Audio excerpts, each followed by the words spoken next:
8th standard சயின்ஸில் unit 9 பார்த்துட்ருக்கோம். நம்மை சுற்றியுள்ள பருப்பொருட்கள், நம்மை சுற்றியுள்ள பருப்பொருட்கள் 118 தனிமம் மொத்தம் இருக்குது அப்படின்றத கண்டுபிடிச்சிருக்கோம். ஸோ கிரேக்க குறியீடு என்னென்ன யூஸ் பண்ணியிருக்காங்க அப்படின்னா, இப்படி மேல் நோக்கிய சிம்பிள் வந்து நெருப்பு, கீழ் நோக்கிய சிம்பிள் வந்து ஈரம் இல்லாட்டி நீர் எப்படி ட்ராப் விழுற மாதிரி ஞாபகம் வச்சுக்கலாம். காற்றுக்கு மேல் நோக்கி இப்படி சிம்பிள் போட்டு ஒரு லைன் போட்டிருக்காங்க. இது வந்து நிலத்துக்கு கீழ் நோக்கி இருக்க மாதிரி 4 சிம்பிள்ஸ் வந்து யூஸ் பண்ணியிருக்காங்க. அடுத்து ரசவாதிகளின் குறியீடு அப்படின்னா, ரசவாதிகள் வந்து குறைந்த மதிப்புடைய உலோகங்களை தங்கமாக மாற்ற ட்ரை பண்ணாங்க. அதுக்கு பேர் தான் ரசவாதம் அப்படின்றாங்க. அவங்க யூஸ் பண்ண குறியீடு வந்து நிக்கல், நிற்கிற மாதிரி இருக்கல நிக்கல். இப்படி படுத்துருந்தா ஆர்சனிக். இது வந்து ஆண்டிமணி அப்படின்னா வந்து ப்ரேயருக்கு வந்து பெல் அடித்தா ப்ரேயர் பண்ணுற மாதிரி கிராஸ் சிம்பிள் ஆண்டிமணி. அடுத்து நீருக்கு ட்ராப் பண்ணுற மாதிரி தான் சிம்பிள் யூஸ் பண்ணியிருக்காங்க. டால்டனின் குறியீடுகள் 1808 வந்து ஜான் டால்டன் என்ன பண்ணியிருக்காங்க, இங்கிலாந்தில் வந்து படங்களை வைத்து குறித்தால் வந்து யூஸ் பண்ணலாம் அப்படின்ட்டுருக்காரு. பட் அது ஈஸி இல்லைன்றனால அது இப்போ யூஸில் வந்து இல்லை. இருந்தாலும் அவர் என்னென்ன குறியீடு யூஸ் பண்ணுறாரு அப்படின்னா, அந்த புள்ளி வச்சு ஒன்று ரவுண்டு போட்டால் இது வந்து ஹைட்ரஜன், நைட்ரஜன் எண் இப்படி இது ஒரு லெட்டர் தானே ஸ்டார்ட் ஆகும். ஸோ வந்து லைனில் ஸ்டார்ட் ஆகும் நைட்ரஜன். கார்பன் ஃபுல்லாக பெயிண்ட் அடித்த மாதிரி கார்பன், காரில் பெயிண்ட் அடித்த மாதிரி கார்பன். அடுத்து கந்தகம், கந்தகம்னா வந்து சல்ஃபர் மாதிரி வரும்.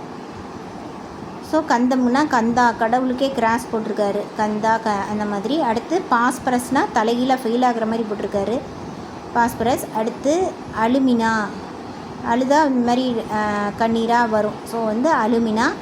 அடுத்து சோடா பாட்டில் இப்படி தான் நிற்கும். அடுத்து பொட்டாஷ், பொட்டு வைக்க சொன்னால் நாமமே போட்டார் பொட்டாஷ். அடுத்து ஆக்சிஜனுக்கு ஓ, தாமிரம் சியுக்கு சி, காரியம் லெட்டுக்கு எல். அடுத்து நீர்னா H2O இல்லையா, ஸோ ஹெச் ஒரு பக்கம் ஓ ஒரு பக்கம். அடுத்து இது HNO3க்கு ஹெச் ஒரு பக்கம் என் ஒரு பக்கம். அடுத்து எண்ணெய் ஈனி அப்படிம்பாங்க. ஸோ வந்து எண்ணெயை ஃபுல்லாக ஃபில் பண்ணி விட்டுட்டார், அங்கே வந்து ஒரு டாட் வச்சு ரவுண்ட் போட்டார். அடுத்து கார்பானிக் ஆக்சைடுனா கார் ஒரு பக்கம் ஆக்சிஜன் ஒரு பக்கம். அடுத்து வந்து கார்பானிக் அமிலம்.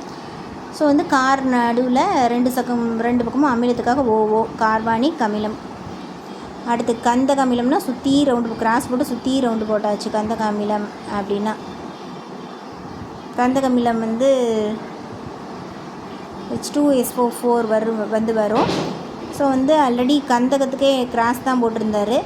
ஸோ O3க்கு பதிலாக H2SO4 வரணும், இது நம்ம 3 ஓ போட்டு இந்த மாதிரி சிம்பிள் போட்டிருக்காரு. அடுத்து பெர்சிலியஸ் குறியீடுகள். ஜான் ஜேக்கப் பெர்சிலியஸ் அப்படின்றவர் இவர் தான் பெரிய ஆளுன்ட்டு வந்திருக்காரு. ஃபஸ்ட்டு வந்து கிரேக்கர்கள் ஒரு குறியீடு போட்டாங்க.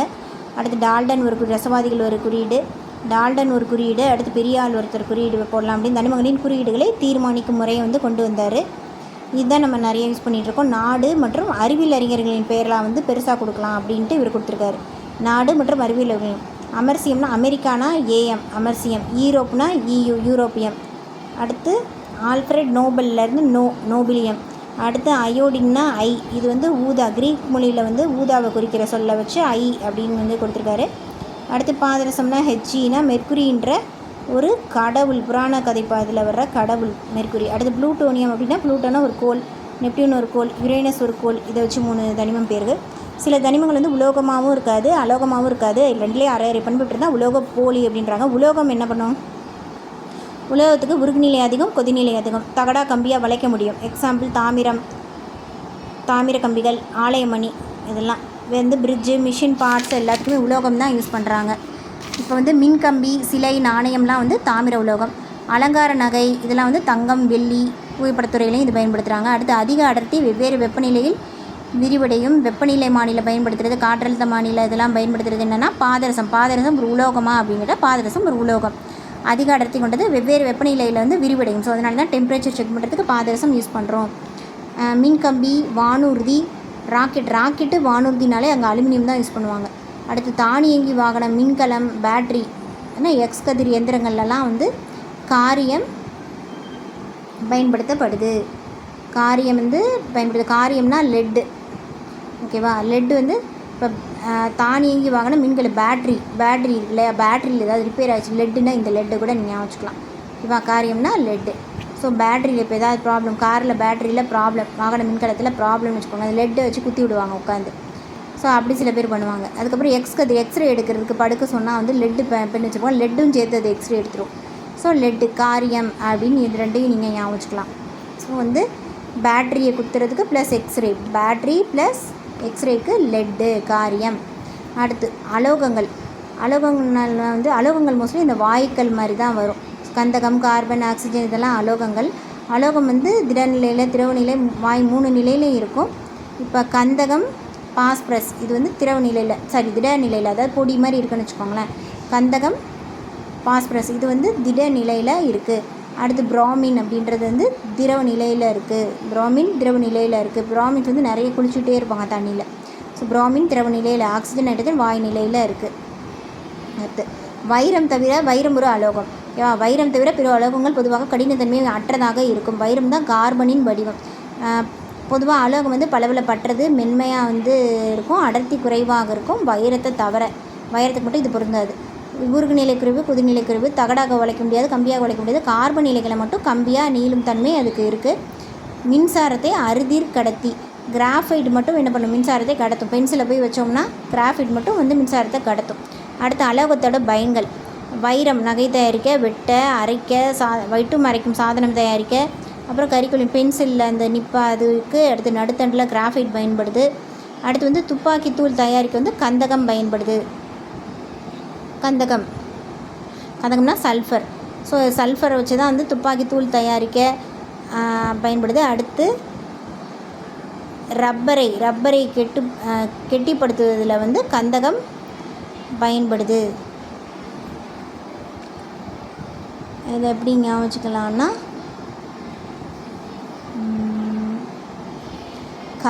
இது வந்து எப்படி ஞாபகம் வச்சுக்கலாம்? கந்தகம்னா கதை. நீங்கள் கதை ரம்பமாக இழுத்துட்டு போகிறாங்க அப்படின்னு சொல்லுவாங்கள்ல. கதை ரொம்ப ரம்பமாக இழுக்குது அப்படின்னு.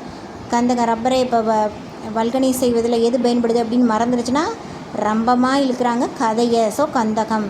அடுத்து தீப்பெட்டி தயாரிக்க, எலி மருந்து தயாரிக்க, இதுக்கெல்லாம் வந்து பாஸ்பரஸ். எலி மருந்து தயாரிச்சிட்டிங்களா?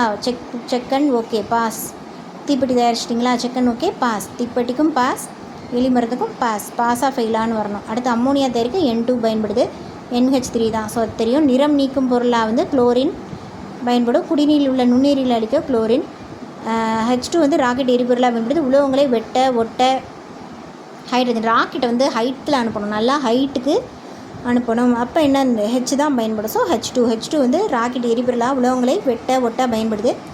H2 வந்து சுடர் வந்து பல வேதிவினைகளில் குறைப்பானாக H2 வந்து பயன்படுது. H2 சுடரை வந்து யூஸ் பண்ணுற பல வேதிவினைகளில் குறைப்பானாக H2O என்ன பண்ணும்? வினையை குறைக்கும்.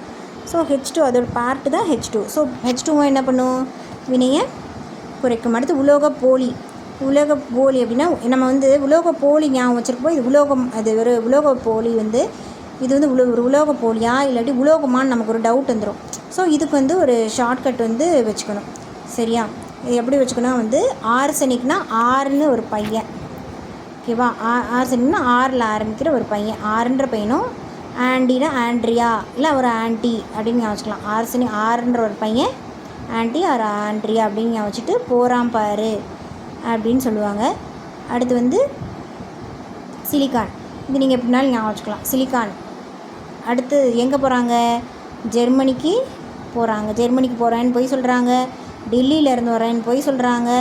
பொலந்தரணும் அவங்கள, இல்லாட்டி பொய் சொல்லிகிட்டே இருக்காங்க. பொலானியம் பொய் சொல்லிட்டே இருக்காங்க. அவங்க போலியாக இருக்காங்க. சரியா? யார் ஆறுன்றதும், ஆறுனா யார்? ஆர்சனிக்.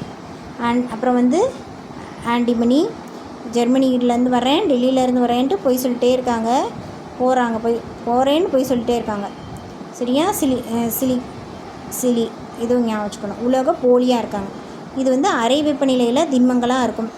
சிலிக்கான், ஜெர்மானியம் குறிப்பிட்ட சூழ்நிலையில் மின்சாரத்தை கடத்தும். இது வந்து குறை கடத்திகள். ஜெர்மனி இது வந்து குறிப்பிட்ட சூழ்நிலையில் அங்கே போனால் மின்சாரத்தை வந்து இது கடத்தும், குறை கடத்திகள். மின்சாரம் அங்கே எலக்ட்ரிக் ஷாக் ரொம்ப இருக்கும். அடுத்து சிலிக்கான் வந்து பளபளப்பானது, உலோக பண்பு, ஆனால் வந்து தகடாக வளைக்க முடியாது. பளபளப்பாக இருக்கும் ஆனால் தகடாக வளைக்க முடியாது, அதனால் நீ உலோக போலி தான். அடுத்து உலோக போலியோட இயற்பியல் பண்பு வந்து உலோகம் மாதிரியும், வேதியியல் பண்பு அலோகம் மாதிரியும் இருக்கும். சிலிக்கான் வந்து மின்னணு கருவிகள். சிலிக்கான் நம்மளே பார்த்துருவோம். சிலிக்கான் மாதிரி பின்னாடி மின்னணு கருவிகளெல்லாம் வந்து ரப்பர் மாதிரி ஒன்று இருக்கும். ஸோ அது மின்னணு கருவியில் பயன்படுது. போரான், அது வந்து போராம்பர் பற்ற வச்சிருவான் அப்படின்ற மாதிரி பட்டாசு தொழிற்சாலை ராக்கெட்டில் எரிபொருளாக பற்ற வைக்கும் பொருளாக பயன்படுது. போராம்பர் பற்ற வச்சுட்டு தான் வருவான் அப்படின்ற மாதிரி. அடுத்து நீரில் ஆக்சிஜன் ஹைட்ரஜன் 1:2ன்ற ரேஷியோவில் எடுக்கிறாங்க. பட் வந்து அதோட நிறை பார்த்திங்கன்னா இது 8 இருக்கும் இல்லையா. ஸோ இது 8, இது 1 அணியன். ஸோ 8:1 நிறை விகிதத்தில் வந்து இது இருக்குது அப்படின்றாங்க. அடுத்து கரிமச் சேர்மம் அப்படின்னா தாவரம் விலங்கிட்டேருந்து வருது.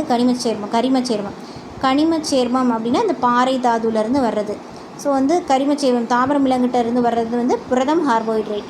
இது வந்து பாறை தாது உயிரற்ற பொருட்கள். இதிலேருந்து வர்றது வந்து சுண்ணாம்பு குட்டி, ரொட்டி சோடா அது தயாரிக்க உதவுது. இது வந்து திரவ வாயு 3 நிலையிலே இருக்கும்.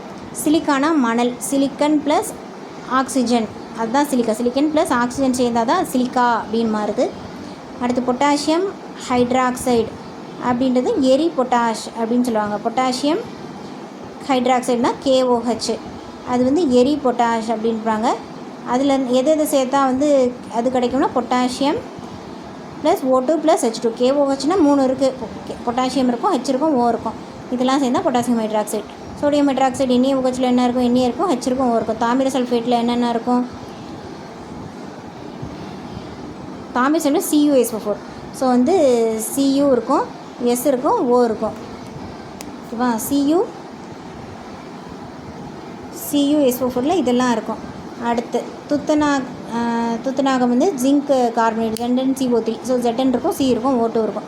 அடுத்து தாமிர சல்ஃபேட்னா CuSO4, இது வந்து மயில் துத்தம் சொல்லுவாங்க, ப்ளூ கலரு. அடுத்து இரும்பு சல்ஃபேட், ஃபெரஸ் சல்ஃபேட், இது வந்து பச்சை துத்தம், க்ரீன் கலர். தூள் பிடிச்சா ஒரு மாதிரி எல்லோவாகி ப்ரௌன் ஆகி அடுத்து கடைசியில் க்ரீன் மாதிரி ஆயிரும். தாமிர சல்ஃபேட்னா ப்ளூ கலரு, மயில் துத்தம். இரும்பு சல்ஃபேட் அப்படின்னா வந்து க்ரீன் கலரு, பச்சை துத்தம். இது ரெண்டும் கேட்கலாம், அதெல்லாம் ரொம்ப முக்கியம். அடுத்து பொட்டாசியம் நைட்ரேட்னா சால்ட் பீட்டர், சால்ட் பீட்டர். அடுத்து கந்தக அமிலம் S நம்ம ஆல்ரெடி பார்த்தோம். ஸோ H2SO4 வந்து ரொம்ப பவர்ஃபுல். ஸோ விட்ரியால் எண்ணெய், அதை விட்டுட்டா அவ்வளோதான், ரொம்ப பவர்ஃபுல் விட்ரியால் எண்ணெய். அடுத்து கால்சியம் சல்ஃபேட் வந்து ஜிப்சம். கால்சியம் வந்து கல் மாதிரி இல்லையா. ஸோ கல்லை வந்து அடிக்கடி பேக்கில் எடுத்து போட்டு ஜிப்பில் போட்டுருவாங்க குட்டி பசங்க. ஜிப்சம். கால்சியம் சல்ஃபேட் ஹெமிஹைட்ரேட்னால் வந்து நமக்கே தெரியும், பாரிஸ் சாந்து, இது நிறையா யூனிட்டில் பார்த்துருக்கோம். அடுத்து பொட்டாசியம் குளோரைடு க்ளோஸ் பண்ணிட்டாங்க அப்படின்னா மூடிட்டாங்க. So muriate of potash. அடுத்து ரொட்டி சோடா அப்படின்னா பையில் வச்சு வாங்குவோம். சோடியம் பை கார்பனேட் ரொட்டி தயாரிப்பில் பயன்படுது. ரொட்டி வச்சு என்ன பண்ணலாம்? தீயை அணைக்கலாம், பேக்கிங் பவுடர் தயாரிக்க, அப்புறம் கேக்குக்கு பயன்படுது. சலவை சோடா அதிலே வந்துருச்சு. சலவை அப்படின்னா வந்து அப்போ என்ன, சோடியம் காரை வந்து க்ளீன் பண்ணுறதுக்கு. ஸோ சோடியம் கார்பனேட், சலவை சோடானாலே சோடியம் கார்பனேட், காரை சலவை பண்ண. அப்புறம் சோப்பில் சோப்பில் தான் பயன்படுது. தூய்மையாக்கியா கடின நீரை மென்னீராக மாற்றவும் பயன்படுது. அடுத்து சலவை